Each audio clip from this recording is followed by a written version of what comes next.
Oh, the humanity. How much more chaotic can the one the Fs get? Over the next 30 to 40 minutes, again, this is your Sunday afternoon evening show. What are you talking about, Cameron? It's night time in the UK. We'll talk about Sir Lewis Hamilton. We'll talk about the chaos that is Ferrari and why it's so chaotic. Them making a mistake of God tier proportions again. For Pete's sake, we'll shoot our lenses over at Sky Sports F1 as far as the way in which they coveraged the communication now between Sir Lewis and Adami. It's techie. I feel like they missed out key details. We'll talk about Charles Leclerc, 30 points downforce that he had lost and how he still managed to drive around Sir Lewis as if he was going backwards. So too, we'll talk about bring back V10s. That's going to be a topic going forward over the next couple of months. Is it not? So too, we'll talk about Oscar Piastri and Lando Norris, the battle that might come to define 2025. And we'll talk about this emergency meeting that Helmut Marko says the Bulls that are red are going to have at Milton Keynes between now and the Japanese Grand Prix. Gio, Leneke, Umanch, music is life. What's going on? Go on, let's talk about Sir Lewis Hamilton first, because I don't know. Listen, I half want to come back and do the Schadenfreude thing. So ardent and vicious and visceral even as the criticism been of your boy Cameron CC. As soon as Lewis puts it on pole and wins a sprint race no less. So Lewis Hamilton fans want to boss up and do one of these. We're back. He's going to win an eighth. Well, not quite.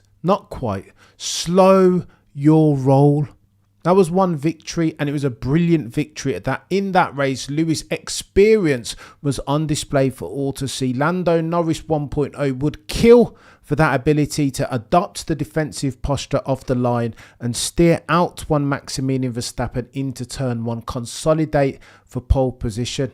But that wasn't the entirety of the story, was it? Because, of course, we get into the race proper and it looks and feels different. For a couple of different reasons. Ferrari, now all of a sudden we see their proper pace versus a fire-breathing dragon in that MCL39. In sprint qualifying, McLaren were doing something dodgy. Push and pull laps on soft compound tyres. You what? How does that even make sense? McLaren fixed for that going into qualifying proper. And then all of a sudden we see that they are the market leader between anywhere between 3 and 4 tenths.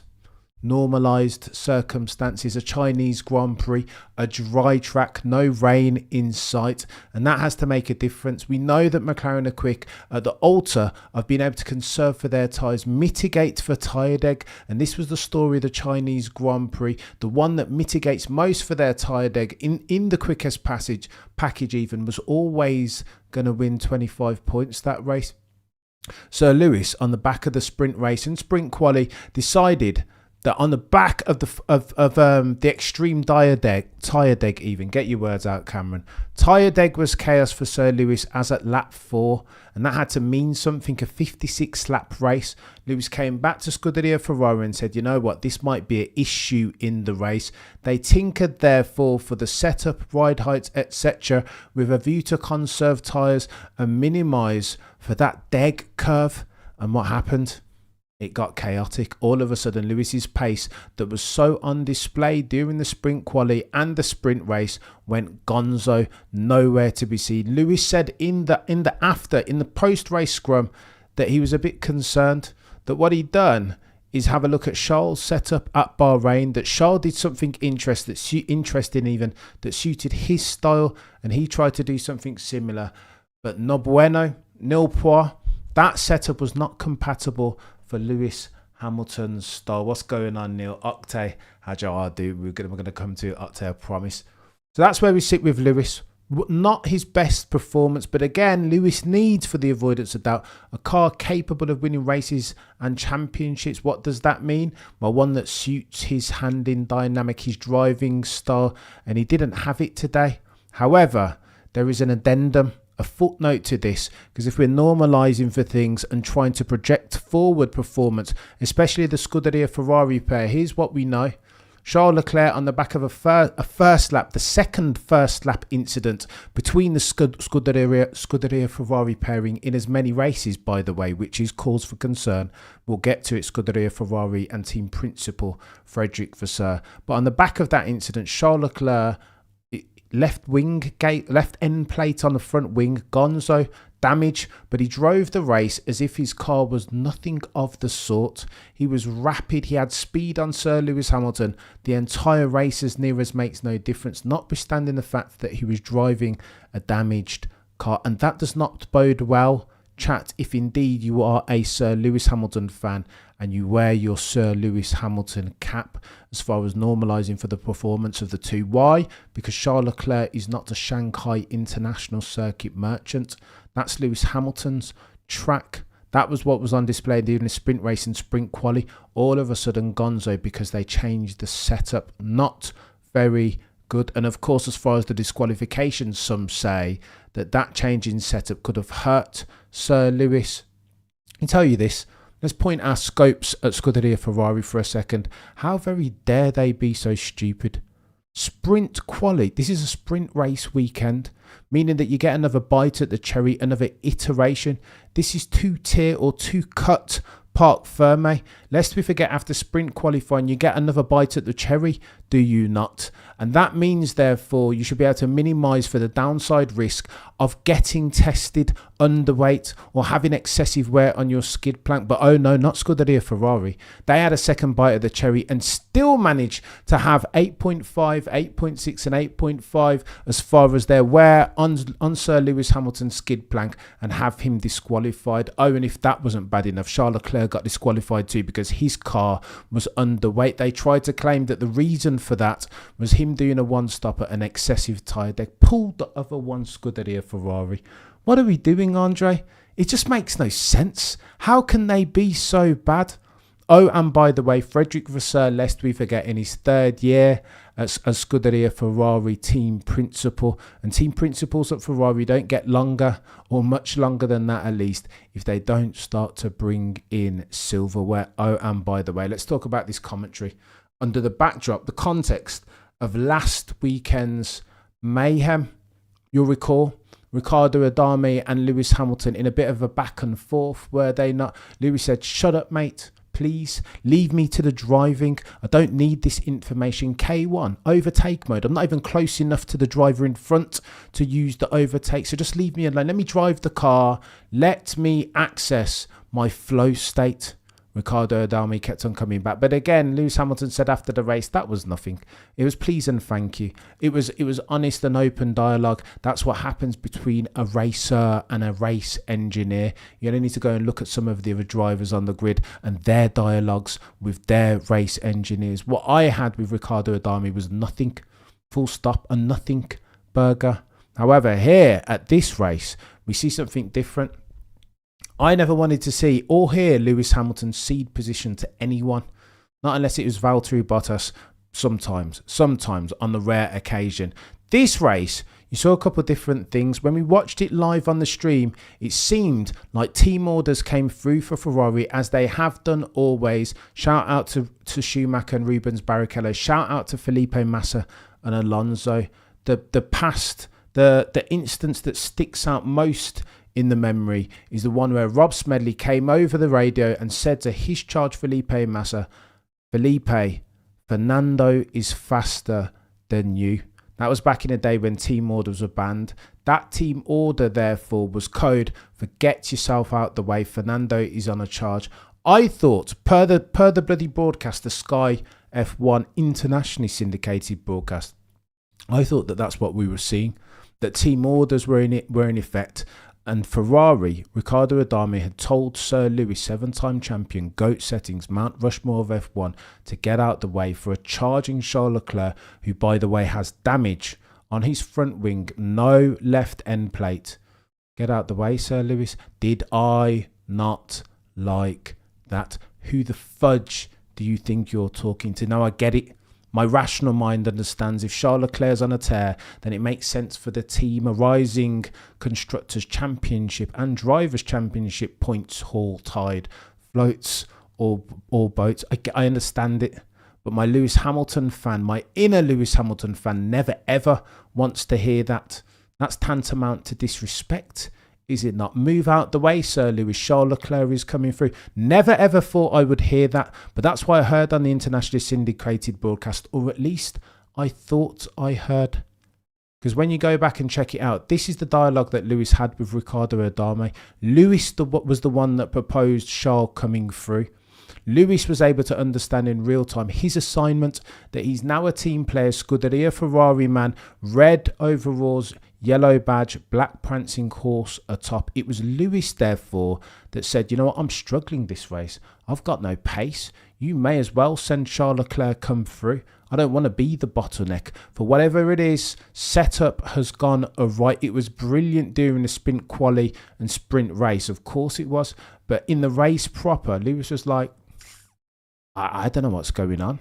There's no point in this. Send Charles Leclerc come through. And you've got to admire that now.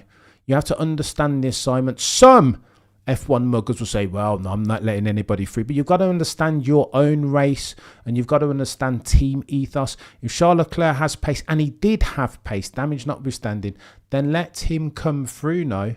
For this is F1.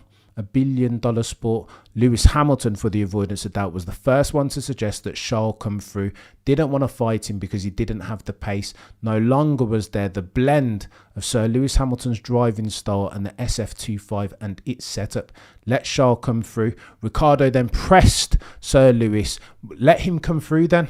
And that's when Lewis kicked off and said, you know what? Don't tell me when to let him through. I'll let him through when I'm ready. Tell him to get closer.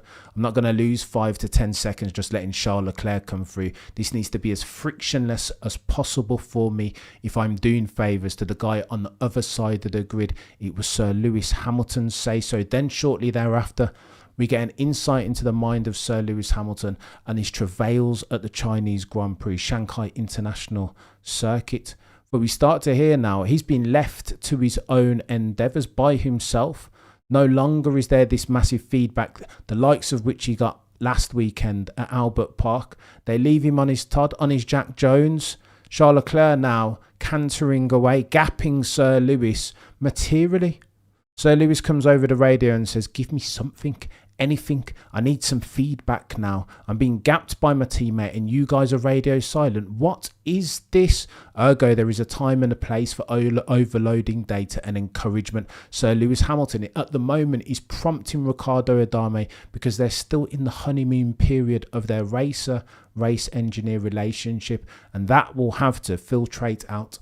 He will have to distill that out, won't Sir Lewis? Because it's not good enough. I don't think like they're helping Sir Lewis in his endeavours. So too, let's talk about Ferrari very quickly. I think I mentioned it already. How very dare they make the mistake and get Sir Lewis and Charles disqualified at the same race in a sprint race weekend? What? Explain me this, Andre. Make that make sense. How is that a real thing? Again, Ferrari, the only team who've participated in every F1 season ever going back to 1950. Scuderia Ferrari, making those nodding mistakes. What do we do? Honestly, it makes no sense. Sir Lewis, when he goes to bed tonight, might be looking at those posters of that W16 and seeing George Russell now in full flight in a car that's capable of winning races, at least podiums, and thinking, bloody no, what have I done? This looks so nice and sexy. This presence that is Scuderia Ferrari and the halo and the pinstripe suit in front of the Ferrari F40, it looked and felt and sounded so nice, impossibly nice on paper. However, now there is a disconnect as far as practice and theory, and we're seeing it. The operational infrastructure isn't what it needs to be if you're going to support a campaign. The car is nowhere near. For the avoidance of that, they qualified 7th and 8th, didn't they? And now, 7th and 6th, they are nowhere. Yeah, there will be highlights going forward. Days when Sir Lewis and Charles have had their Weetabix and they look like world beaters. But on average, they are far, far away from the race lead, and that's got to be a problem. Let's talk about V10's Leneke Fever Dream. Otte says, maybe when I'm hearing you a good pace. Umont says, still colour pinter gone. We'll get to it, I promise you. I'm coming to the Red Bull stuff. Right. That's Lewis Hamilton done. Full stop, new paragraph. V10s. I'm hearing per a couple of different podcasts that the V10 conversation is ramping up. Our Lord and Saviour, Mohammed bin Salman, is super keen to institute for it. So there's two options on the table. Potentially scrap 2026 rules and bring in V8s or V10s right then and there. Or kick on with the 2026 rules, active aero, etc. Electric, half internal combustion. Kick on with those for 2 to 3 years, and then in either 2028 or 2029, bring in V10s proper with synthetic, sustainable fuel. Oh, the humanity. Inject either one of that. Listen, if they binned it off and brought it in 2026, but 2026 would mean that we continue another couple of years potentially with this rule and reg set. Oh, the humanity, inject it into my veins. Now that we're getting some proper racing-ish, and now that it's meant to be convergence, now that we're meant to be seeing one of the best seasons ever in F1 history, why not extend this out for another couple of years, just like we did in 2021, which gave rise to one of the best seasons that we've ever seen in F1 history? Surely this is a good idea now. History doesn't always repeat in F1, but it does rhyme. And if past is prologue, then this is a non sequitur of an argument. Just do it. F1, FOM, FIA. You've got Mohammed bin Salman on board already. He's keen to do this V10, V8 experiment. Do it then. What are we waiting for? What's the talk for? Why are we procrastinating and circumventing, dancing around the topic? V10s is the soundtrack that permeates, that sat alongside adjacent F1, all of bloody time. Like, you can't have these cars sounding like milk floats. Like what? It makes no sense. It's an oxymoron if ever you've heard of one. So there are two options. The only sticking point to the first option, bringing in V10s and extending this rule and reg set, is that these big OEMs, the likes of which are Audi, Ford, Mercedes, have already injected hundreds of millions. Rumour on F1 Curb, if you want to believe in that sort of stuff, is that Mercedes are already spending up to 120 million on sorting out their engine, their power unit for 2026. That money just goes away, right? It's sunk cost all of a sudden because the rules and the parameters of the power unit stuff would change like this on a dime. Full stop, new paragraph. Techie. Listen, bring in the V10s for me. Let me talk to you about Andrea Kimi Antonelli, because something went on there. Andrea Kimi Antonelli, driver of the day. What? How? Justify this for me. Make this make sense. Square that circle. Yeah, it was a half decent drive from the lad, but it feels like the fix was in. That Toto Wolff has had a word with some of his billionaire mates and had them all make calls and voting online to get Kimi Antonelli his charge, the driver of the day. I don't know. It doesn't make sense. It's nonsense per se. Otte, come on FIA. Take that mini DRS from McLaren. I don't think it's on there anymore, Otte. It was a slot gap, wasn't it? And already for this Grand Prix, they reduced it from 0.75 to 0.5 millimeters. So the slot gap and the mini DRS no longer a thing. Although I did see a piece of footage that showed the extent to which load was flexing the rear wing of the McLaren, and it did look dodgy. But apparently this is the game. The aerodynamic tax to be paid from going at 100 gazillion miles an hour. You're always going to get an aerodynamic flex in the wing, and if it passes per Tom Biasis, FIA delegate, then it passes. The FIA are going to FIA at this point. Go on and let's talk about the main event. Liam Lawson, Red Bull. Now, I've been listening to all these podcasts. Shout out to Autosport. Shout out to Benson and Checkered Flag. Shout out to the boys and girls over at the race. And the consensus is as follows. There will be an emergency meeting. Helmut Marko has declared it. Between now and the next Grand Prix, Suzuka, in a couple of weeks' time, at Milton Keynes, Helmut Marko, Christian Horner will sit down with the C-suite execs over at the Bulls that are red. Who am I talking about? Well, of course, it's Mintzlaff. And of course, it's Mark Matisic, potentially the Yavidra family, who own 51%. And they will sit down and they will deep dive the performance, not just of Liam Lawson, but the performance of Red Bull. We'll deal with Liam Lawson first. His performance hasn't been good enough. He, per his qualifying performance, and I'd argue per the outcomes of his races, 2 of thus far season to date, is already by results the worst teammate that Max Verstappen has ever had. They put him in that car with a view to make more robust their challenge for the Constructors' Championship. And Liam Lawson has done anything but that. There is concern. Indeed, one might argue that Liam Lawson is bringing shame on the family name.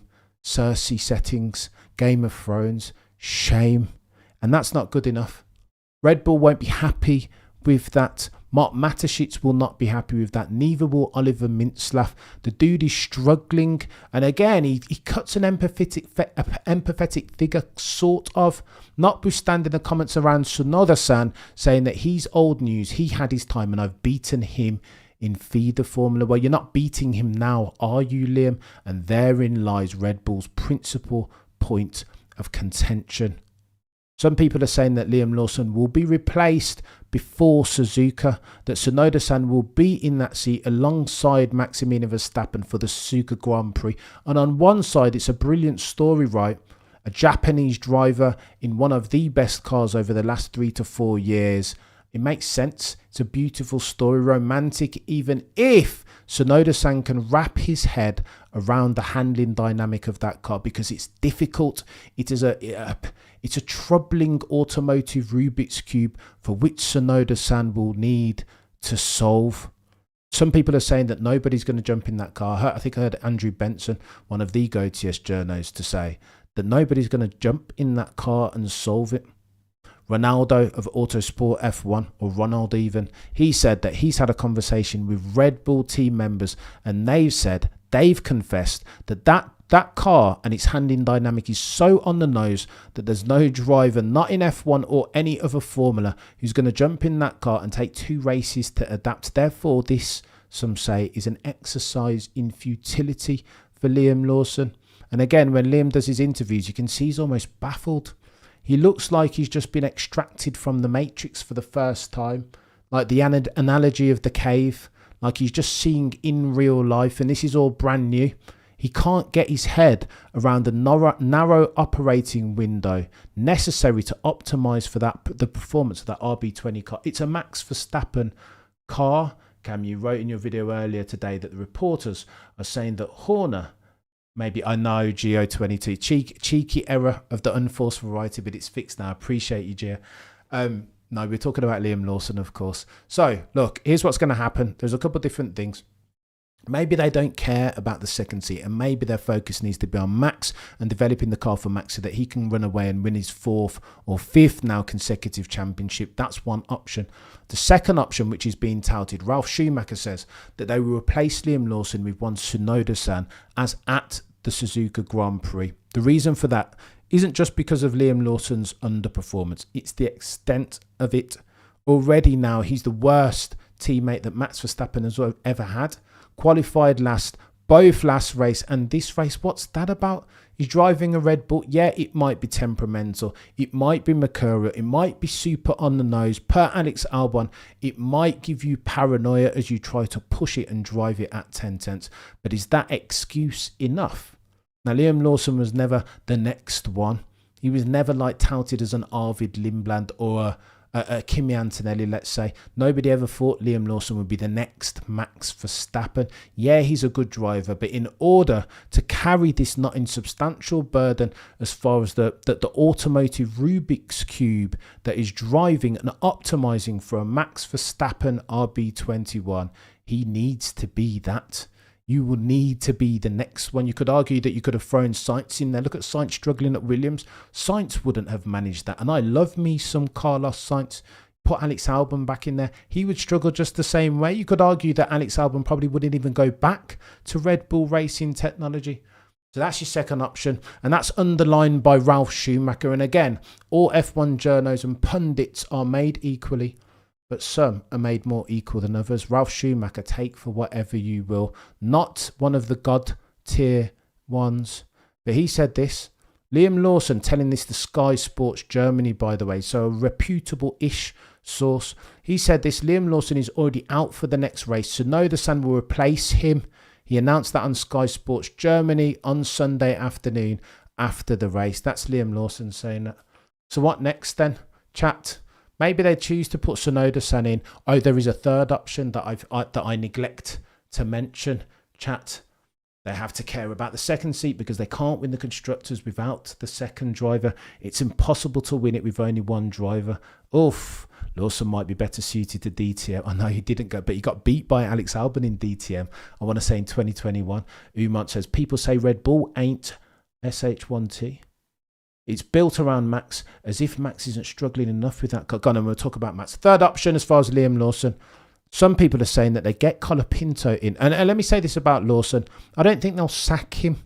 I don't think he's been bad enough to sack him. And I think the optics as far as PR, empathy settings, is far too bad for them to just dismiss, to cast adrift Liam Lawson like his F1 Flotsam and Jetsam. I don't think that would look good for any of the related parties. I don't think the Red Bull C-suite execs would settle for that. So I think, and again, this is what's been rumoured potentially, that Liam Lawson will be demoted to the V-Carb, now called Racing Bulls, and Yuki Tsunoda gets promoted. Or maybe instead of promoting Tsunoda-san, maybe they promote Isaac Hadjar. Not the move. Too soon for a very immature, as far as his racing career, Isaac Hadjar. Emotionally too, some say. Here's another option. Here's your third one. Potentially, Red Bull Racing negotiate to release one Franco Colapinto from his Alpine reserve driver contract. Loan deal settings.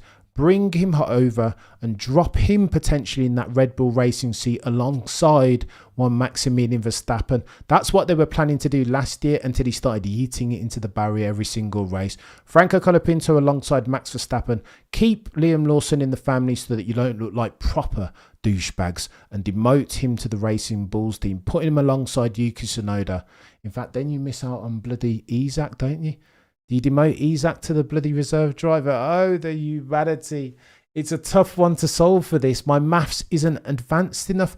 There is somebody that's got to go now. Maybe you make Liam Lawson reserve driver Red Bull. I don't know the answer to this. But again, the contract negotiations apparently are ongoing in the background to get Colapinto in, where you sandwich Liam Lawson into that, because they were performing at Racing Bulls now. Isaac Hadjar and Tsunoda-san are going gangbusters. So it'd feel rude, right? Disingenuous. It would be a poor, low-level decision to lift and drop Liam Lawson and have him supersede any one of those Racing Bulls drivers that are going gangbusters. They're going to have to make some decisions, chat. Lawson did beat Albon, did he? But I had it different, but I digress. You fact check me. Colapinto and a Red Bull would be a disaster. They've got to do something though, chat. You can't do nothing. This is my argument about Checo Perez.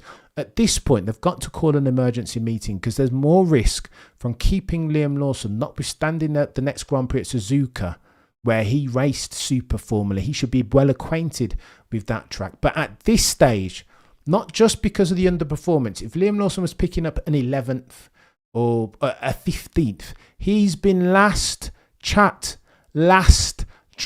dead last, struggling to keep the car on the black stuff. It's not bad, it's worse. It's the extent of the underperformance now, which will be having Christian Horner thinking, well, do you know what I mean? There's more risk from keeping Liam Lawson in that seat alongside Max Verstappen than jettisoning him off, putting him back in the racing. But of course there is.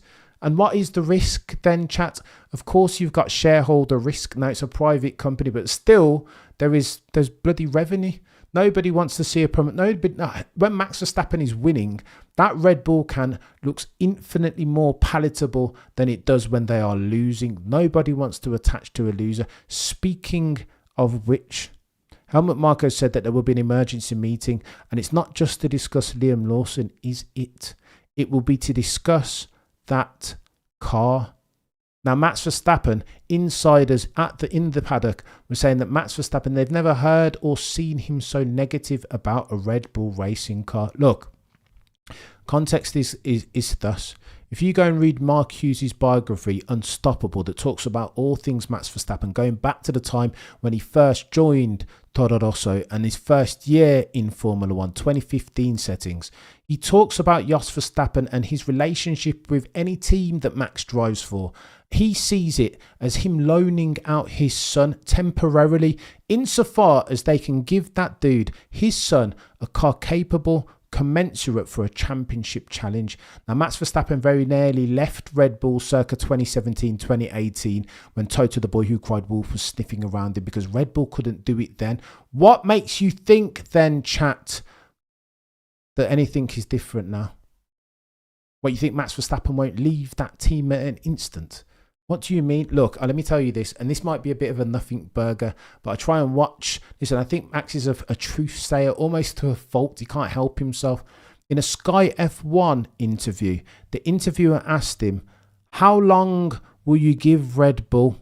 How long will you give them to sort out their car? We can see, Max, that you're outperforming, overdriving the RB21, that you're putting it in places that it should not be. We can see that, said the interviewer on Sky Sports F1, the internationally syndicated. And then at the final minute, she changed her question to, will you give Red Bull time to fix that car? So now, before it was an open-ended one, and now it's a yes or no question. I would show you, but I don't want to get in trouble. If you watch that footage, Max Verstappen, I'm not a body language expert, so maybe this is a nothing burger, but if you watch that footage, Max Verstappen says, yes, I will give them the time that they need to fix the car. I swear to you. I swear to you, that's exactly what he does. Now, I'm not a body language expert, but again, there is a tell sometimes in somebody doing one of these and yes, coming out of their mouth. I think Max Verstappen's tired, I'll be honest with you. I'd just be honest with you. Why is he going to put himself in that car? He's here for a good time, not a long time. Last year when he'd completed 200 Grand Prix, they said to him, are you going to do another 200? Do you reckon you'll get 400? Max Verstappen says no, full stop, new paragraph. Very matter of fact. I don't think he's here to tolerate this, chat. I'll be honest with you. I can see it in Max Verstappen. The words that are coming in, I should say for balance, all of the words that are coming out of Max's mouth are yes, Red Bull, it's a family. I feel quite calm at the moment. I'm still there in the championship, 8 points adrift of the lead, Lando. He's still, or 6 points, I can't remember which, but he's saying all the right things, but in his body language, I see Max Verstappen who's disenchanted with all this nonsense. So when they say they're calling an emergency meeting, don't think for a second that they're not. This is with a view to make sure Max Verstappen is still bought into the project. There are stakes, chat. And Andrew Benson in the Checkered Flag podcast outlines it perfectly. We need to know who Red Bull are now, really. I need to have a chat with Chase Hughes. Andre says, I did see that Max will not win this driver championship because he's already run so much and the car sucks. Oh, the humanity. Forcing to be 5-time, eh? Might have to retire the moniker ever so. Let me say this about Max Verstappen before I get into the techie stuff about Red Bull. He's still driving like a champion, right? He's putting that car. Look, all you need to know is this. Don't look at Max Verstappen to see what the average human being could do in an RB21. It's not true. It's anomalous circumstances. The way that he's driving that car, driving around, it's not in substantial foibles and multitudinous travails, is different. You don't need to go and look at Liam Lawson, right, as the benchmark. Now, insiders, we've already touched on this, insiders at Red Bull have told people that that car is far too on the nose for any driver currently alive to jump in that car and drive it like Max Verstappen. It's Max Verstappen's car. That team and that car have been built in his image. And so it's going to be techie with that in mind, right, going forward. But here are the questions that they need to answer per Andrew Benson, by the way. How are they able to solve for the ills of that car? Because Max Verstappen said in his interview post-race that they don't even understand what's going on. They've turned into Mercedes. You remember Mercedes kept saying, well, we don't really know how to fix the car. We want to lower it as far as its ride height. We want to put it close to the ground. But every single time we do that, it starts porpoising. This feels like it's the same thing, right? History in F1 doesn't repeat, but it does rhyme. All of a sudden, that's what Red Bull are doing. They don't know. Andrew Benson puts out the challenge to Red Bull as follows. Post the new loss, how can they fix for this? Pierre Vacher et al. and Rico Balbo, they've been saying that they upskilled their aero team sufficiently to where they didn't need one Adrian Newey. Well, how about now? What now? Fix it then. Max Verstappen is saying you don't even understand it. What's worse, OG Zilla looks like Red Bull 4-time champion cursed at Vettel. Oh my gosh, it's a good shout, OG Zilla. It doesn't repeat, but it does rhyme. Go on then, check this out. The new loss, how do you deal for it? Because you guys have been saying all this time that your aerodynamic and mechanical team were upskilled sufficiently to where they can operate independent of Adrian Newey. Well, talk less, show more. Action speaks louder than words. Why don't you know how to fix the car? What's concerning for Max is that he doesn't even find it difficult to drive. It's not about balance, Max said. It's about pace in absolute terms, grip of the mechanical variety. That for Max Verstappen is what that RB21 is lacking. The second driver is a Rubik's Cube for which they need to solve for now. It's another fire that they're fighting, that they don't have bandwidth to fight. It's getting techie for Red Bull. I'm telling you, they're lucky that it's only a couple of races in and that they still have time as far as the championships of the drivers and constructors variety. And then how about all of that potential legal stuff in the background about which we're not allowed to talk? And then you've got Verstappen's future. The questions, how do you keep that dude at the team? Well, you give him a couple things, a semblance of harmony, keep the key people required to build a world championship winning race team and a world championship winning race car. So then you sack off or allow to leave Jonathan Wheatley, Woodley, Fallows, Pedromo. Like, what are we doing here? I'm assuming that Pedromo was once there. Like, what are we doing? Marshall, Wheatley, Newey. How can you think that they're going to leave your team and that there's not downside ramifications coming for you? Some of the goatiest minds to have ever goated. Of course you're going to take a hit. I don't want to hear this propaganda nonsense about we're going to start to upskill. Upskill who for what? There is no replacing Adrian Newey, the last airbender. He sees these things. So what are you talking about then? And I wouldn't mind if the problems were getting solved. But Max Verstappen is saying, forget solving problems. The first stage is understanding the problem for which you have to solve. And Red Bull are not even there. Ergo, Houston, we have a problem, much. You have to appreciate Lance's first in today. He wasn't bad, was it? I mean, I've got to put some respect on Lance Stroll's name, but in and amongst these tail events, as far as deciding which way the Drivers' Championship is going to go for 2025, I struggle to talk about. But then, to be fair to you, Umanch, he's roundly outperforming his teammate, one of the goatiest that I've ever seen in his pomp, the one that they call Fernando Plan Alonso, man from Oviedo, Astoria. So it's going to get techie. Let me talk about McLaren very quickly. McLaren. They have the whip hand as far as pace. And people are speculating it's anywhere up to normalised, anywhere up to half a second on the rest of the field. How quickly or slowly do you think they were going in their second stint? Christian Horner said of the pace differential between Max and Oscar that after the first stint he was 18 seconds behind Oscar. At the end of the race, after he put on the hard compound tyres and managed to switch on the optimal operating window of that RB21. At the end of the race, 18 seconds was now 16. But the question is this: how quick or slow were Oscar Piastri and Lando Norris going? Were they not just turning down engines and managing a lead, a delta, all the way back to George Russell? That's what I think they were doing. I think you could hear it in the intonation of Stollard and Will What's-His-Face, the race engineers of McLaren's Oscar and Lando. They were just managing. I don't think we've even seen their true pace yet, McLaren. They have pace to spare. So what does that mean for the championship then? Are we going to see another 1989, Senna and Prost fighting in dominant machinery for the entire season? Potentially, and I don't think that would be a bad spectacle per se. Oscar now coming to the fore. You saw the way that dude moves. You saw the way that he decided to neglect for the brakes going into turn one. So important was it for him to keep himself in front, in first, in that clean air, because of course clean air is currency, especially in this rule set, especially around that track, all those medium speed, medium duration turns of constant radius. Alonso DNF, Jack 10-second penalty, Sonoda-san, freak broken ring, 3 disqualified drivers, and Liam is still out of the put. Unbelievable, Jorge. unbelievable and incredible. That's crazy though that you couch it in those terms, but that's the essence of that's what they're dealing with.